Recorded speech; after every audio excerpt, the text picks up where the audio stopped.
Namo tassa bhagavato arahato sama sambuddhassa. Namo tassa bhagavato arahato sama sambuddhassa. Namo tassa bhagavato arahato sama sambuddhassa. Kayena samvaro sadhu. Sadhu wacaya samvaro. Manasa samvaro sadhu. Sadhu sabbata samvaroti. Selamat pagi, Suti Hontu, Namo Buddhaya.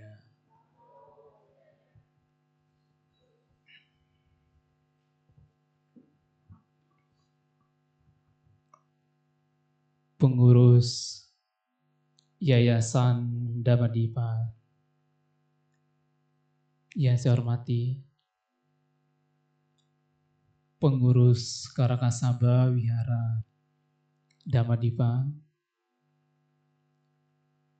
ibu bapak semuanya, saudara-saudari, semoga Anda semua dalam keadaan sehat dan berbahagia.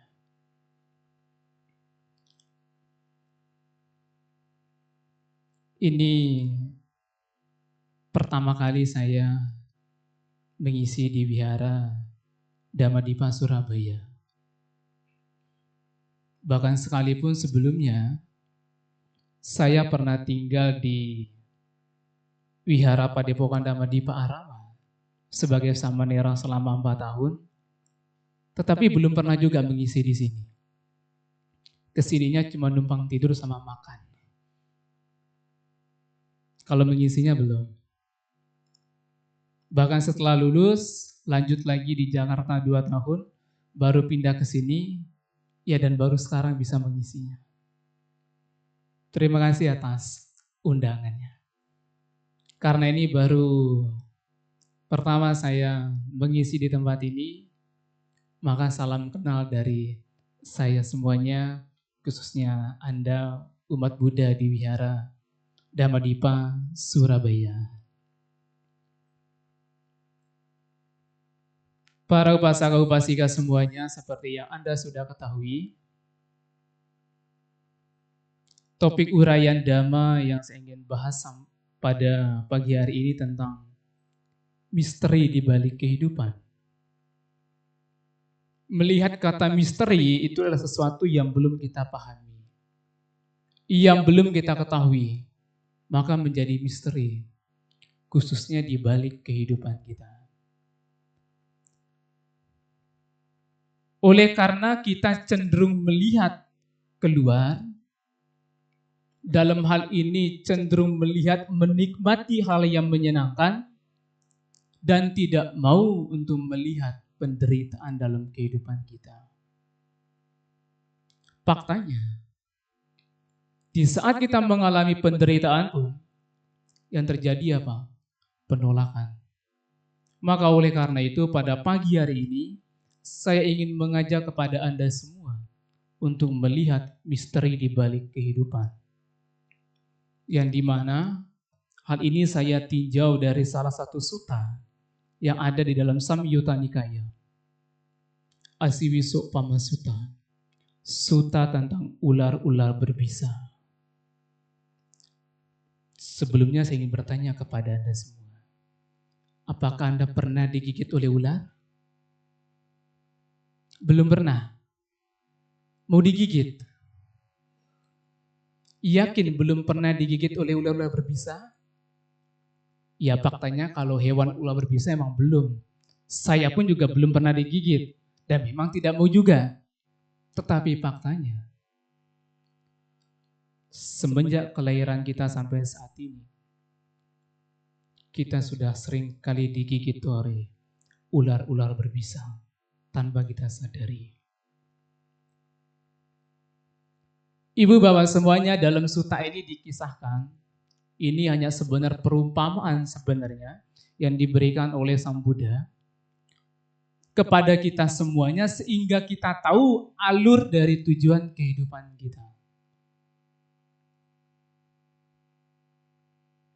Diceritakan ada seorang pemuda yang melakukan kejahatan keburukan. Dan pemuda ini tidak mau dihukum oleh raja. Ia tidak mau menderita di dalam penjara. Oleh karena raja pun tidak memiliki cukup bukti untuk bisa menghukum pemuda ini, sehingga raja tidak bisa menghukumnya. Padahal jelas-jelas pemuda ini melakukan kejahatan, keburukan. Tetapi si raja pun juga tidak kehilangan akal. Dia memiliki ide yang sangat cemerlang.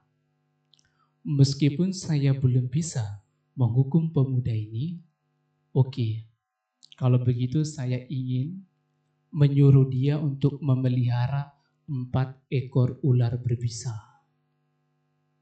Kira-kira Anda kalau dikasih 4 ekor ular berbisa, mau tidak untuk memeliharanya? Tidak, tetapi berbeda dengan pemuda ini. Dia dengan gembira, dengan sukacita, dengan bahagia untuk mau menerima 4 ular berbisa ini. Oleh karena apa? Karena ini titah raja, perintah dari seorang raja. Kalau ditolak, yang terjadi apa? Dia akan dihukum. Maka mau tidak mau, dia harus bisa menerima 4 ekor ular berbisa yang sangat-sangat mematikan. Ketika dia menerima 4 ekor ular berbisa ini, dia dengan senang hati merawat, memandikan, mengasih makan, disayangi, dielus. Bahkan pada suatu ketika pemuda ini asik keluar istana, berkeliling kampung, sembari membawa 4 ular berbisa peliharaannya ini. 4 ular berbisa ini kemudian dililitkan ke seluruh tubuhnya, mulai dari bawah sampai atas. Dililitkan 4-empatnya. Dan dia pun juga dengan senang hati memamerkan bahwa dia sedang memelihara 4 ular berbisa kepada masyarakat yang ada di sekitarnya. Dan di saat yang bersamaan, datanglah temannya yang baik.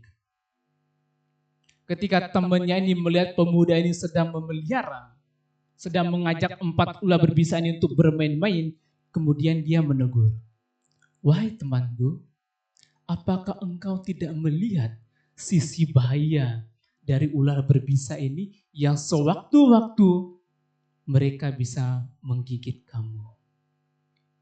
Bukankah engkau tidak menyadari bahwa ini sebenarnya adalah hukuman dari raja untuk menghukummu?" Mendengar nasihat temannya ini, barulah si pemuda ini tersadarkan. Oh, iya benar. Ternyata raja sedang menghukum saya dengan menyuruh memelihara 4 ekor ular berbisa yang sewaktu-waktu ular berbisa ini bisa menggigit saya dan menyebabkan pada kematian. Dan setelah mendengar nasihat dari temannya ini, barulah kemudian pemuda ini balik ke kerajaan, melepaskan ular tersebut, kemudian melarikan dirinya untuk keluar istana. Karena kalau tidak, dia akan dihukum. Dan sang raja pun juga mengetahui bahwa ternyata pemuda ini sudah melanggar janjinya untuk memelihara 4 ular berbisa ini. Akhirnya raja memerintah 4 ular berbisa itu untuk mengejar pemuda ini. Dan tidak hanya itu, raja ini pun juga mengetahui ternyata pemuda ini juga memiliki 5 musuh di kampungnya itu, di kerajaan itu. Kemudian raja juga meminta 5 musuhnya ini untuk mengejar pemuda ini. Mengetahui bahwa dia sedang dikejar oleh 4 ular berbisa beserta dengan 5 musuhnya, pemuda ini terus lari-lari, terus berlari sekuat tenaganya, dan tibalah dia di suatu perkampungan, di suatu perdesaan yang terbengkalai, yang kotor, menjijikan, dan sangat-sangat bau sekali. Dia sampai di sana, di suatu perkampungan. Dan ketika dia masuk ke dalam perkampungan keperdesaan ini, di dalam dia melihat ada 6 rumah. Namanya orang dikejar-kejar, pasti aus. Tidak hanya aus, pasti lapar juga. Akhirnya dia masuk ke masing-masing 6 rumah ini, ternyata tidak ada makanan, tidak ada minuman. Akhirnya karena mengetahui tidak ada makanan, tidak ada minuman di 6 rumah ini, akhirnya pemuda ini istirahat di bawah pohon. Ketika pemuda ini asik istirahat di bawah pohon, tiba-tiba datang 6 perampok. Yang tidak lain, 6 perampok ini adalah masing-masing penghuni dari 6 rumah itu. Dan menyadari ada kedatangan 6 perampok, akhirnya pemuda ini tidak berani berlama-lama di sana. Takutnya ditangkap, diserahkan ke raja, dia bisa dihukum mati. Menyadari hal itu, akhirnya pemuda itu terus berlari dan berlari sekuat tenaganya. Tibalah dia di tepi sungai yang berarus deras, banjir dan sangat dalam sekali. Pemuda ini berpikiran, bagaimana cara saya bisa melewati sungai yang berarus deras ini, yang sangat dalam ini. Kemudian dia mengumpulkan ranting-ranting kayu. Dari ranting-ranting kayu itu, kemudian dibuatlah rakit yang sangat sederhana. Dan setelah rakit ini sudah selesai, dia menggunakan sekuat tenaga, menggunakan kedua tangannya untuk mendayung rakit tersebut, sehingga tibalah pemuda ini di sisi seberang sungai yang lain. Dan sesampainya di sana, barulah dia merasa nyaman, merasa tenang, merasa damai, dan merasa bahagia. Oleh karena apa? Dia tidak dikejar oleh 4 ular berbisa, tidak dikejar oleh 5 musuhnya, juga tidak dikejar oleh 6 perampok. Dia merasa tenang, merasa nyaman di sana. Selesai. Begitu ceritanya. Anda masih ingat ceritanya? Atau lewat saja? Atau perlu saya mengulang kembali ceritanya? Tidak perlu, berarti masih ingat. Baik, kita akan bahas cerita ini satu persatu. Yang pertama adalah pemuda yang melakukan kejahatan. Itu melambangkan diri kita yang sampai saat ini masih banyak melakukan kejahatan, keburukan melalui 3 pintu, pikiran, ucapan, dan perbuatan jasmani kita. Yang tidak lain adalah dasa aku salah kama, 10 perbuatan buruk. 4 melalui ucapan, 3 melalui perbuatan, 3 melalui pikiran. Sampai saat ini, tanpa kita sadari. Apa 4 melalui perbuatan ini? 4 melalui ucapan ini? Yang pertama, musyawadah, berbohong. Orang yang sering berbohong, tidak memiliki kejujuran di dalam dirinya, maka tidak ada satupun kejahatan yang tidak bisa ia lakukan. Segala bentuk kejahatan bisa dilakukan oleh seseorang yang suka berbohong. Maka hati-hati dengan ucapan yang suka berbohong, apalagi dalam kehidupan rumah tangga. Tidak sedikit hancurnya rumah tangga, salah satunya disebabkan adanya kebohongan dalam rumah tangga itu. Ketidakharmonisan, ketidakkebahagiaan dalam rumah tangga disebabkan salah satunya tidak ada kejujuran di dalam rumah tangga itu.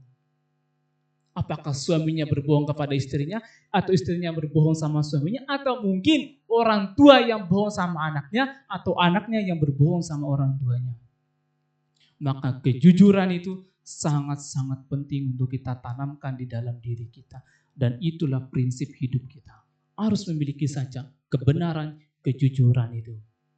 Karena bagi orang yang suka berbohong, tidak ada satupun kejahatan yang tidak bisa ia lakukan. Segala bentuk kejahatan bisa dilakukan, salah satunya melalui berbohong, menipu, korupsi, dan lain sebagainya, dimulai dari kebohongan itu sendiri.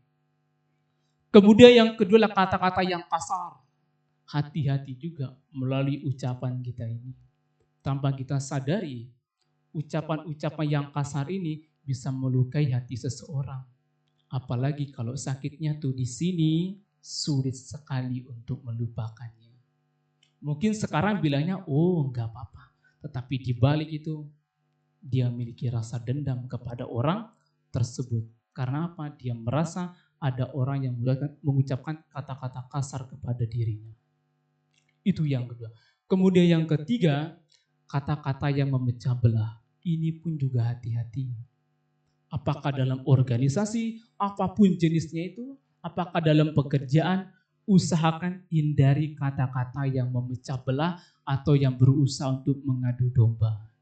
Jangan karena tidak suka dengan orang lain dalam organisasi tersebut, kemudian kita berusaha untuk mengadu domba, berusaha untuk melakukan pemecah belah di sana. Itu yang ketiga. Kemudian yang keempat, omong kosong. Tidak ada manfaatnya. Pokoknya asal ceplos. Tidak memiliki makna, tidak memiliki tujuan, tidak memiliki manfaat. Maka menjadi pertanyaan, ngomong yang penting atau yang penting ngomong saja? Itu harus bisa dibedakan. Maka ucapkanlah kata-kata yang bermanfaat.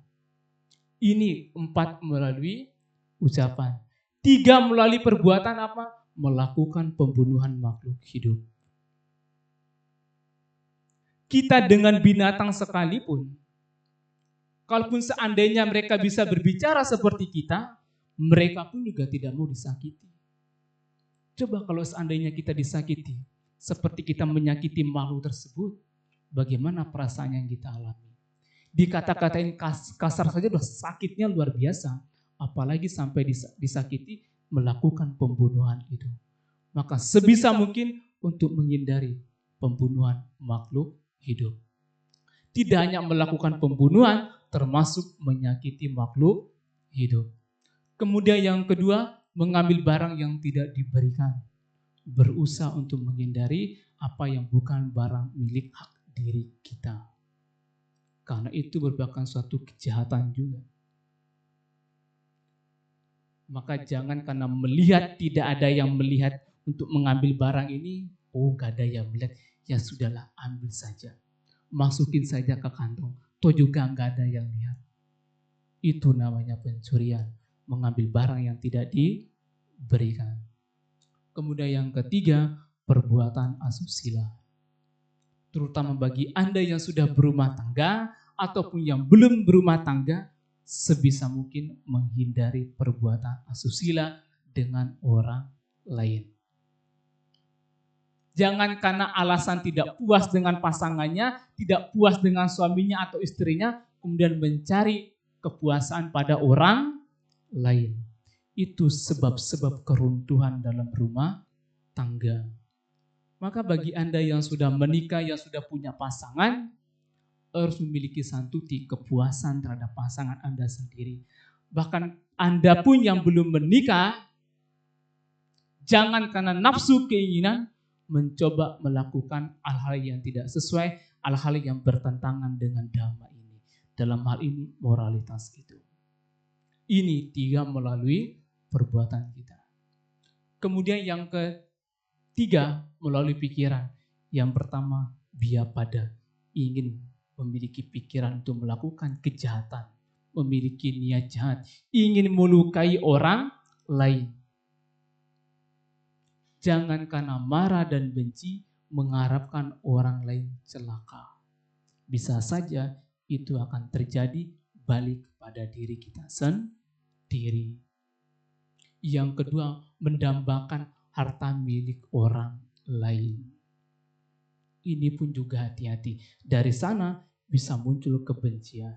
Dan yang ketiga, pandangan salah, kebodohan batin kita. Maka dari sini bisa muncul berbagai macam keburukan, kejahatan-kejahatan. Maka inilah 10 perbuatan buruk yang harus kita hindari. Dan tanpa kita sadari juga, sudah banyak keburukan-keburukan yang sudah kita lakukan sepanjang kehidupan kita ini. Maka pemuda yang melakukan kejahatan, keburukan itu diibaratkan seperti kita yang sampai saat ini masih banyak melakukan keburukan dan kejahatan. Dan kemudian pemuda ini dihukum oleh raja dengan disuruh memelihara 4 ekor ular berbisa. Itu diibaratkan seperti 4 unsur besar yang membentuk tubuh jasmani kita ini. Patawidatu unsur tanah, apodatu unsur air, wayodatu unsur udara, tejodatu unsur panas. 4 unsur yang membentuk tubuh jasmani kita ini itu diibaratkan seperti 4 ekor ular berbisa. Dan sama seperti pemuda ini yang sayang dengan ularnya, menyayangi ularnya, dikasih makan, dimandikan, demikian pula kita merawat tubuh jasmani ini. Kita mandikan, kita rawat, kita kasih makan, ketika sakit harus minum obat. Dan ternyata di balik tubuh jasmani ini yang selama ini kita rawat, kita jaga, kita sedang memelihara 4 ekor ular berbisa yang sewaktu-waktu akan balik menggigit kita dan menyebabkan pada kematian. Loh Bante, bukankah pada akhirnya semua orang akan mati? Ya, semua orang pada akhirnya akan mengalami kematian. Tetapi tidak sedikit dari mereka yang mati gara-gara sakit. Artinya di saat yang bersamaan salah satu dari ular ini sedang menggerogoti, menggigit tubuh jasmaninya. Maka tubuh jasmani yang kemudian kita bangga-banggakan ini, yang kemudian kita merasa pede, percaya diri, apalagi sampai menyombongkannya. Di balik itu kita sedang memelihara 4 ekor ular berbisa. 4 unsur utama yang bentuk tubuh jasmani kita ini diibaratkan seperti 4 ekor ular berbisa. Berarti kalau begitu nggak usah dirawat dong Bante, tubuh jasmani ini. Iya tetap kita rawat. Tetapi kita juga harus paham, di saat tubuh jasmani ini sakit, itulah realitas dari tubuh jasmani ini. Bukan kemudian kita menolak, apalagi membenci. Oh saya tidak mau sakit, saya tidak mau seperti ini, saya tidak mau begitu. Salah. Inilah bagian dari kehidupan kita. Maka kita harus paham, mampu melihat tubuh jasmani ini sebagaimana adanya. Jangan karena tubuh jasmani yang kita miliki ini membuat kita menjadi orang yang sombong, apalagi meninggikan ego kita masing-masing. Karena di balik itu kita sedang memelihara 4 ekor ular berbisa. Dan ketika tubuh jasmani ini sakit, mau tidak mau harus diobati. Kalau tidak, membawa pada penderitaan, bahkan pada kematian. Sama seperti 4 ular berbisa tersebut yang dirawat oleh pemuda ini. Kemudian yang ketiga, ketika pemuda ini asik merawat 4 ekor ular berbisa, kemudian dinasehati oleh temannya ini diibaratkan seperti teman yang baik. Dalam kehidupan kita saat ini penting untuk memiliki sahabat yang baik. Banyak dari kita yang menginginkan teman kita ini baik kepada kita, peduli pada kita, tetapi yang menjadi pertanyaannya adalah apakah kita sudah baik kepada orang lain? Apakah kita sudah peduli dengan orang lain? Maka kalau kita menginginkan sahabat yang baik, pastikan diri kita menjadi sahabat yang baik bagi orang lain. Jangan hanya menginginkan, sedangkan diri sendiri belum bisa menjadi baik bagi orang lain. Termasuk dalam kehidupan rumah tangga sekalipun. Tidak hanya dalam kehidupan sosial dan bermasyarakat, termasuk dalam kehidupan rumah tangga. Bagaimana seorang istri baik kepada suami, seorang suami pun juga baik kepada seorang istri.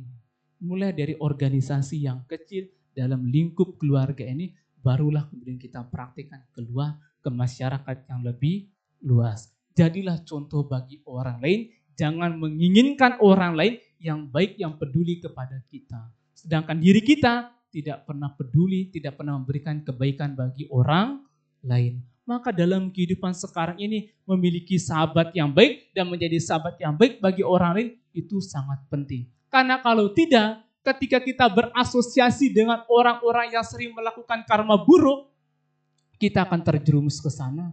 Yang tadinya tidak tahu apa-apa, yang tadinya baik-baik saja, karena berasosiasi dengan orang yang sering melakukan keburukan, sedikit demi sedikit kita akan mengarah pada kesalahan juga. Maka oleh karena itu, dikala kita belum menemukan sahabat yang baik bagi orang lain, jadilah diri kita baik bagi orang lain. Itu yang ketiga. Nah kemudian pemuda ini terus melarikan dirinya, tibalah dia di perkampungan desa yang terbengkalai, yang busuk bau. Desa yang terbengkalai, busuk dan bau ini diibaratkan seperti tubuh jasmani kita ini yang berkaki 2, kotor dan bau yang tidak sedikit kemudian disandang oleh manusia. Saya ingin bertanya kepada Anda, sebelum Anda datang ke wihara, apakah Anda semua mandi? Mandi. Mandi pun juga belum cukup. Sesudah mandi, cari outfit yang baru, yang bagus. Kira-kira pakaian yang cocok apa ini? Celana yang cocok apa ini?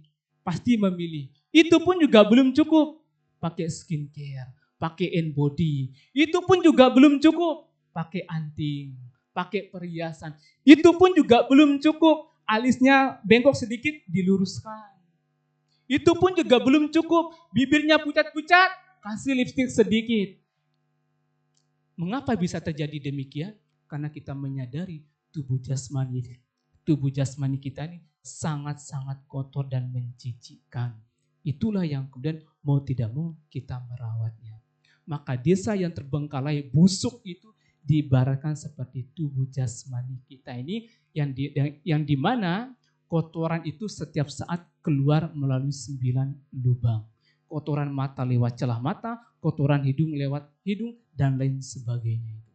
Betapa menjijikannya tubuh jasmani kita ini. Yang kemudian tidak sedikit dari kita menyombongkan diri. Saya ingin bertanya kepada Anda, apakah Anda semua pernah makan? Ya pasti pernah, gak mungkin gak pernah makan. Ketika Anda asik-asik makan, tiba-tiba di makanan Anda itu ada rambut, Anda merasa jijik atau tidak? Merasa jijik. Bayangkan, itu baru rambutnya saja di situ. Kalau giginya yang di situ, mungkin Anda sampai muntah di situ. Artinya apa? Betapa menjijikannya tubuh jasmani ini. Maka kita harus paham atas keberadaan dari tubuh jasmani kita ini. Sebagaimana perenungan yang diberikan oleh Buddha dalam Wijaya Sutta itu, sebagaimana tubuh ini demikian mayat itu. Sebagaimana mayat itu, maka demikianlah tubuh kita ini sama. Mayat itu sama seperti kita hidup sebelumnya. Dan kita yang hidup sekarang akan sama dengan mayat itu nanti akan mengalami kematian.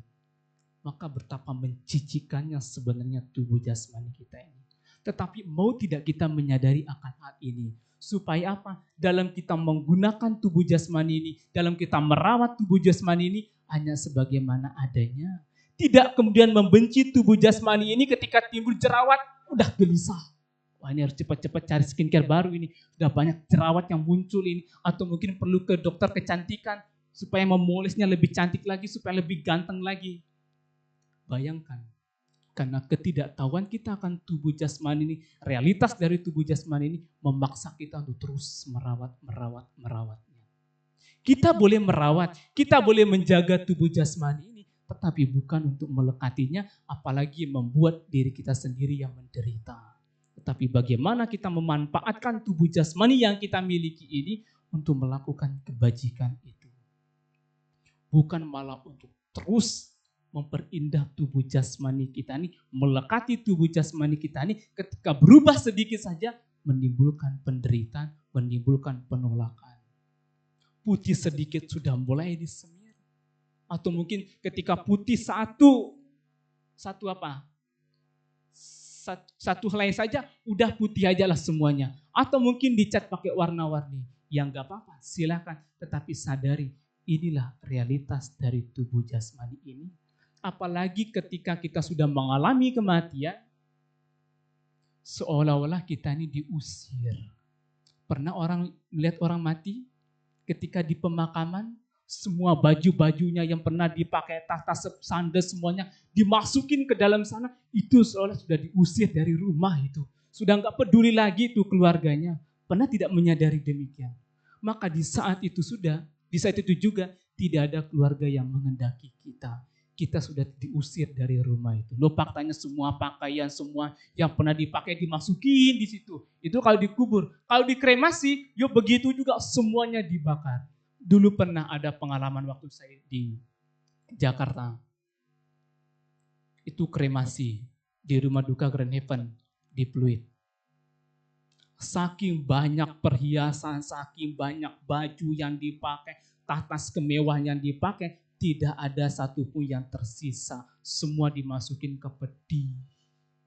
Karena saking tidak muatnya, diikat di peti.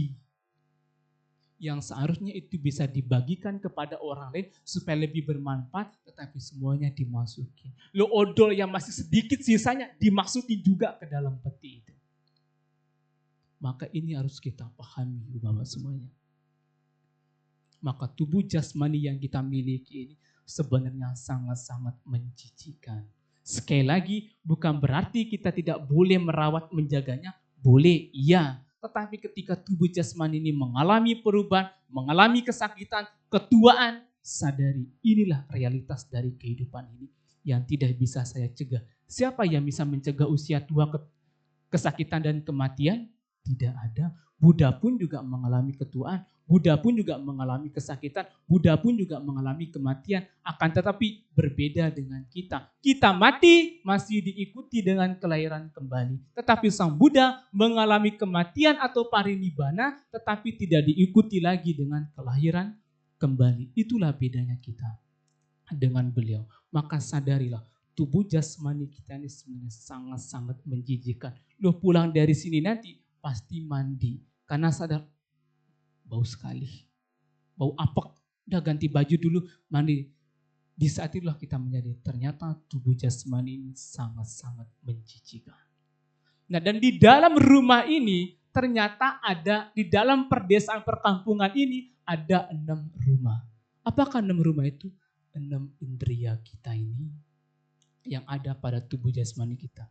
Indria mata, indria telinga, indera hidung, indera lidah pengecap, indera tubuh jasmani kita dan pikiran kita ini. Jadi 6 rumah dalam perkampungan itu diibaratkan seperti 6 indria kita ini. Dan 6 perampok itu diibaratkan seperti indria-indria kita ini yang terus ingin melihat yang menyenangkan dan menolak yang tidak disenangi. Maka ciri-ciri dari indria kita ini sama seperti perampok. Kalau yang indah-indah, yang menarik-menarik ingin dilihat. Yang tidak indah, udah singkirkan itu. Kan seperti itu perampok. Kalau perampok ingin menyuri, pasti nyarinya yang indah-indah, yang mahal-mahal, yang bagus-bagus. Kalau nilainya sedikit jelek, nggak mau diambil. Indria kita semuanya ini seperti itu. Ketika melihat yang disenangi, ingin melekati. Ketika melihat yang dibenci, timbul penolakan.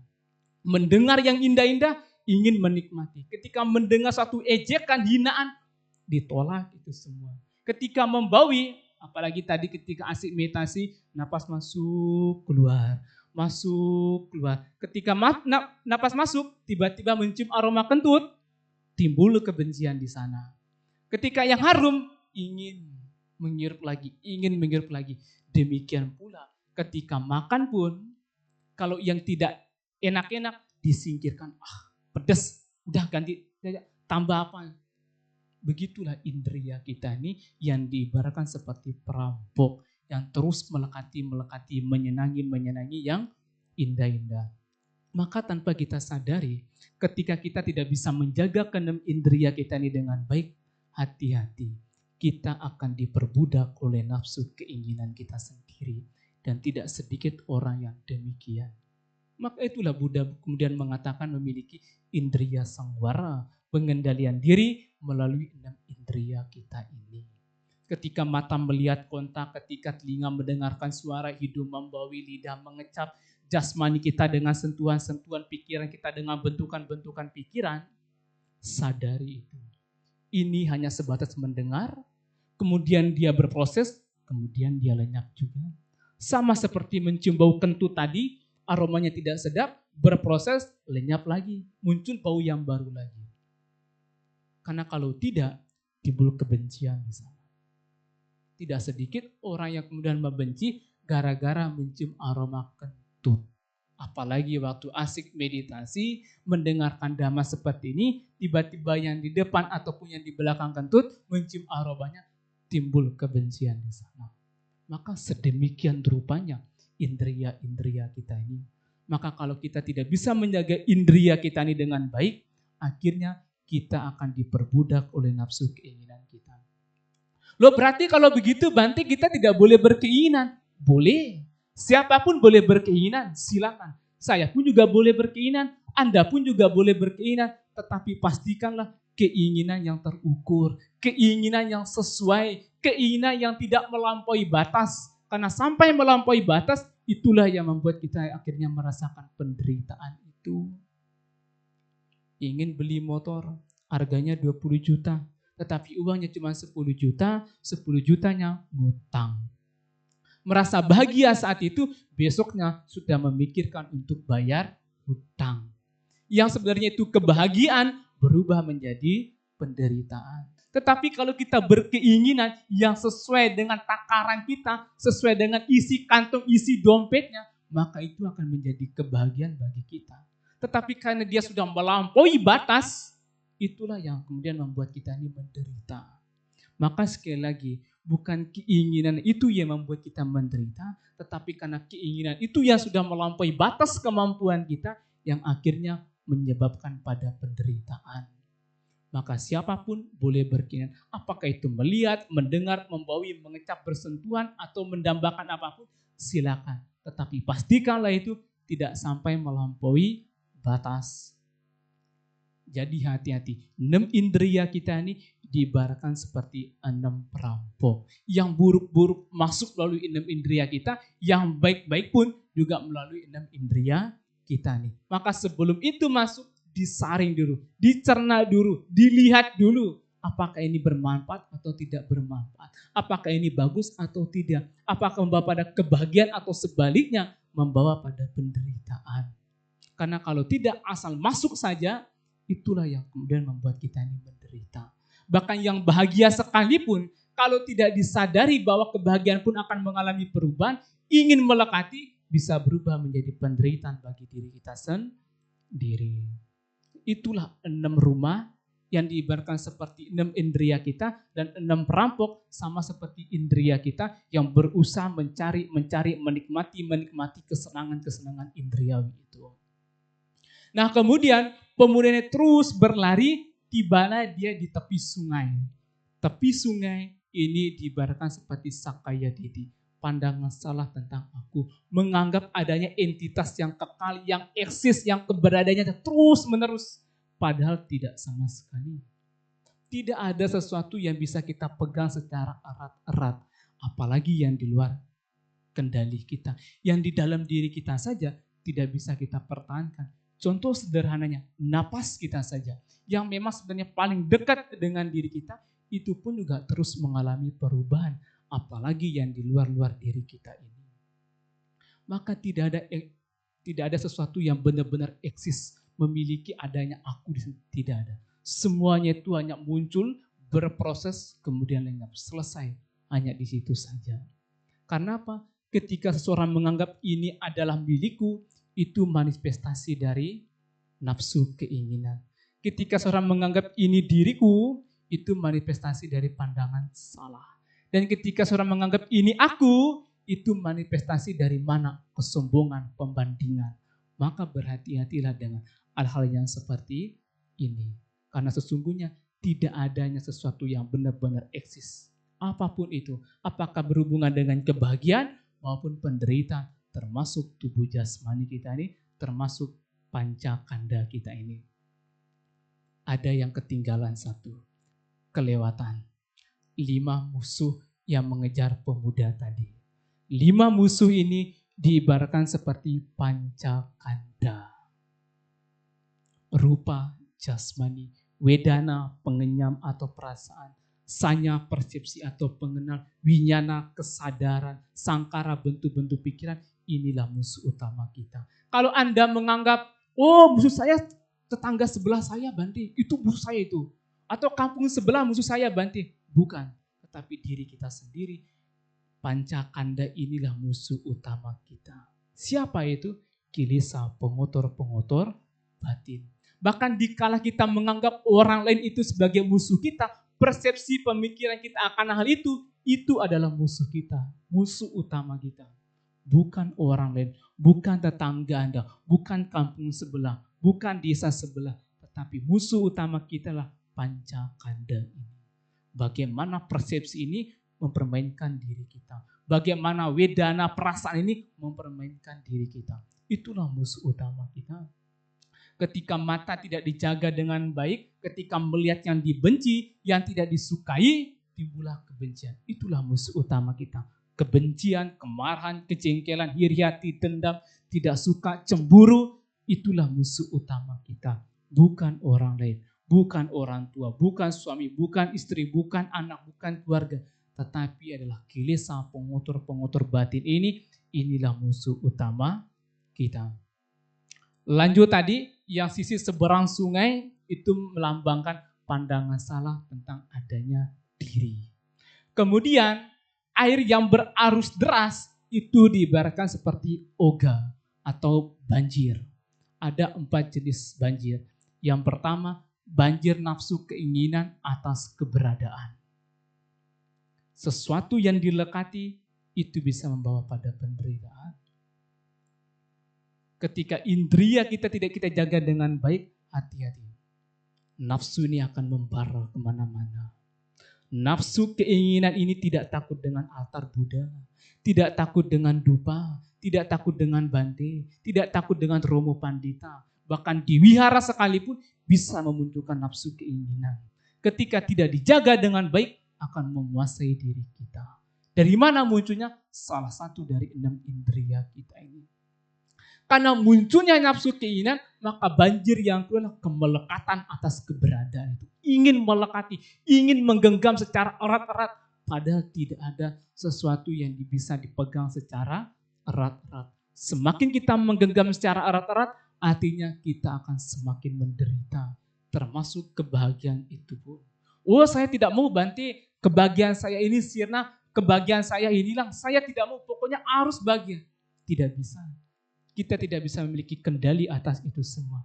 Kalau seandainya kita memiliki kendali atas itu semua, saya rasa tidak ada orang yang menderita, dia akan terus merasakan kebahagiaan.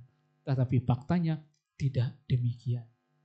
Maka dari munculnya nafsu keinginan, maka banjir yang kedua, kemelekatan akan nafsu keinginan itu bisa muncul di sana. Kemudian yang ketiga, banjir pandangan salah. Ini ada di dalam Brahma Jala Sutta yang berhubungan dengan 62 pandangan salah itu. Salah satunya menganggap adanya diri, adanya roh, adanya sesuatu yang terus eksis di dalam diri kita. Padahal tidak. Dan yang keempat, banjir kebodohan batin. Inilah 4 banjir itu. Tidak mampu melihat bahaya-bahaya yang akan dimunculkan dari perbuatan-perbuatan buruk itu sendiri. Bahkan tidak mampu melihat manfaat-manfaat dari perbuatan baik itu sendiri. Maka itulah pentingnya kita belajar dhamma ini untuk mengikis kebodohan batin kita ini. Maka karena kalau tidak, kita akan terseret oleh 4 banjir ini. Dan tanpa kita sadari, kita pun juga terus terseret oleh salah satu dari 4 banjir ini. Apakah banjir nafsu keinginan? Apakah banjir kemelekatan? Apakah banjir pandangan salah? Apakah banjir kebodohan batin? Di zaman Sang Buddha ada salah satu guru spiritual.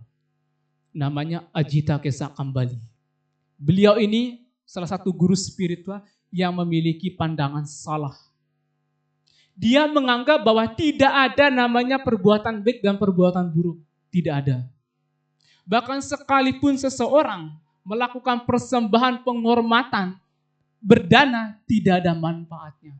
Bahkan seandainya pun tulang belulang daging manusia di seluruh dunia ini ditumpukan menjadi satu tumpukan, di situ tidak ada kejahatan, di situ tidak ada keburukan. Kemudian Sang Buddha melihat ini berbahaya sekali. Orang ini memiliki pandangan yang salah. Apa bahayanya dari orang yang memiliki pandangan salah? Ya tadi, ia tidak mampu melihat keburukan-keburukan hasil dari perbuatan buruk yang ia lakukan itu, dan tidak mampu melihat hasil dari manfaat dari perbuatan baik itu sendiri. Maka dalam kehidupan kita sehari-hari, itulah pentingnya kita praktik dhamma itu sendiri. Karena apa? Kita ini sangat-sangat mudah untuk tergoyahkan. Sangat-sangat mudah untuk terombang-ambing. Tergantung dari diri kita sendiri. Kadangkala kita tahu itu buruk, itu salah, itu bertentangan dengan nilai-nilai dhamma, tetapi masih dilakukan. Artinya apa? Kita tidak memiliki keyakinan yang kokoh, yang kuat di sana. Kita mudah untuk tergoyahkan. Tetapi bagi orang yang memiliki pandangannya benar, dia tahu ini salah, ini buruk, ini tidak pantas untuk dilakukan. Maka karena kalau tidak, kita akan terseret oleh 4 banjir ini. Nah, karena melihat banjir yang berarus deras ini, kemudian pemuda ini membuat rakit dari ranting-ranting kayu. Rakit ini diibaratkan seperti dhamma ajaran Sang Buddha yang tidak lain adalah jalan mulia berunsur 8. Karena inilah jalan satu-satunya bagi kita untuk menuju pantai seberang. Harus bisa menghindari dua jalan ekstrim, ekstrim ke kanan maupun ekstrim ke kiri. Ekstrim menuruti nafsu keinginan atau melakukan penyiksaan diri. Tetapi saya rasa sekarang tidak ada umat Buddha yang melakukan penyiksaan diri. Bertapa bertahun-tahun di hutan, di gunung sana untuk mencari dhamma. Tidak usah. Dhamma itu sekarang sudah ada di depan mata kita. Hanya saja mau tidak kita benar-benar berjalan di jalan dhamma itu sendiri.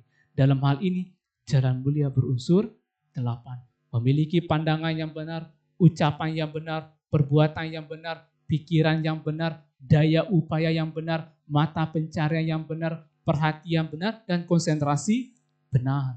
Inilah rakit itu yang telah diberikan oleh Sang Buddha kepada kita. Dan kalau seandainya kita benar-benar berjalan di jalan dhamma ini, yaitu jalan mulia berunsur 8, tidak ada penderitaan yang kita alami. Sekalipun kita mengalami penderitaan, kita paham inilah realitas dari kehidupan itu. Kita kemana-mana akan dikelilingi oleh orang-orang yang baik dan tidak ada ketakutan, kecemasan, kekhawatiran yang perlu kita takuti. Oleh karena apa? Tidak ada kejahatan yang sudah kita lakukan. Orang kita memiliki pandangan yang benar, pikiran kita sudah benar, perbuatan kita sudah benar, ucapan kita sudah benar, daya upaya kita sudah benar, mata pencarian kita sudah benar, perhatian kita sudah benar, konsentrasi kita sudah benar. Apa yang perlu kita takuti, cemaskan lagi? Sudah tidak ada lagi. Maka bagi Anda sebagai perumah tangga, dalam hal ini, dalam mengumpulkan kekayaan, itu memiliki mata pencarian yang benar, semua orang boleh kaya raya, silakan, termasuk Anda. Tetapi pastikanlah itu sesuai dengan dhamma, tidak bertentangan dengan nilai-nilai dhamma itu sendiri. Karena kalau tidak, pada akhirnya membawa penyesalan. Tidak sekarang, mungkin di luar kelihatannya happy-happy, senang-senang karena kekayaan yang diperoleh dengan cara yang salah, tetapi kekhawatiran, ketakutan, kecemasan itu sudah meliputi dirinya. Dan itu penderitaan secara batin, penderitaan secara mental. Oleh karena itu, gunakan rakit dhamma ini bagi kita untuk menuju pandai seberang. Kemudian pemuda ini yang sekuat tenaga menggayung dengan kedua tangannya, mendayung rakit tersebut, itu diibaratkan seperti wirya, semangat. Maka dalam kehidupan kita saat ini, dalam praktik dhamma pun harus ada wirya, harus ada semangat. Tidak ada kesuksesan, keberhasilan yang diperoleh dengan cara bermalas-malasan, apalagi suka menunda-nunda. Tidak ada. Oh nanti dululah, orang ini masih pagi kok, nanti siang kan bisa dikerjakan. Ketika sudah siang, ini sudah siang, ngantuk, capek, udahlah nanti sore saja. Ketika sudah sore, ini sudah sore, udahlah nanti malam saja bisa kok dikerjakan. Ketika sudah malam, ngantuk, udahlah besok pagi. Suka menunda-nunda waktu. Maka tidak ada keberhasilan, kesuksesan yang diperoleh dengan cara bermalas-malasan, apalagi suka menunda-nunda. Kenapa? Karena sampai terjadi demikian, yang terjadi seperti ini. Apa yang mesti dilakukan, tidak dilakukan. Dan apa yang mestinya tidak perlu dilakukan, malah dilakukan. Itulah kalau orang bermalas-malasan, suka menunda-nunda waktu. Maka wirya, semangat itu sangat-sangat dibutuhkan dalam praktik dhamma ini. Mulai dari hal yang paling sederhana, baru ke level selanjutnya. Tapi kalau kita, kan kemarin udah berdana, udahlah hari ini enggak usah. Kan kemarin sudah meditasi, ya sudahlah hari ini enggak usah. Tetapi dhamma itu harus terus kita praktekkan dalam kehidupan kita sehari-hari. Kalau kita sudah bosan dengan penderitaan yang sudah banyak kita lalui ini, maka kesempatan hidup kita saat ini, mari kita gunakan sebaik-baiknya. Menggunakan dhamma itu sebagai rakit bagi kita untuk menuju pantai seberang dan menggunakan usaha semangat yang kita miliki di dalam diri kita ini untuk praktik dhamma itu sendiri. Karena tidak adanya semangat, maka dhamma ya sudah hanya sekedar dipraktikkan saja. Kadangkala berbuat baik pun belum tentu sepenuhnya melakukan kebaikan. Karena mungkin dipaksa sama suami atau mungkin dipaksa sama istri, ya udah, saya udah yang berangkat, kamu nggak usah. Dari rumah itu sudah begitu, sudah menggerutu seperti itu. Maka di dalam melakukan kebaikan itu perlu adanya semangat, perlu adanya wirya. Tidak hanya Anda sebagai perumah tangga, termasuk saya pun juga sebagai biku. Kita sama-sama semangat dalam mempraktikkan dhamma ajaran Sang Buddha itu. Kemudian karena dengan sekuat tenaga, akhirnya pemuda ini sampai di sisi seberang sungai yang satunya lagi, itu diibaratkan seperti nibbana. Sedangkan 4 ulah berbisa, 5 musuhnya itu, kemudian bersama dengan 6 perampok yang terus menunggu mereka di sisi seberang sungai yang lain, mereka tidak berani pulang. Karena kalau mereka pulang, mereka yang akan dihukum oleh raja. Maka bagi seseorang yang sudah mencapai nibbana, kematiannya, kemangkatannya, parinibbananya sudah tidak diikuti lagi oleh kelahiran kembali. Karena tidak adanya kelahiran kembali, usia tua, kesakitan, dan kematian sudah lenyap di situ.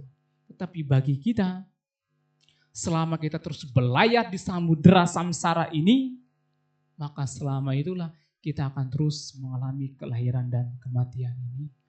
Dan kalau memang kita sadar betapa menderitanya samsara ini, mari sekarang kita berjuang dengan sungguh-sungguh. Mempraktikkan dhamma ajaran Sang Buddha ini.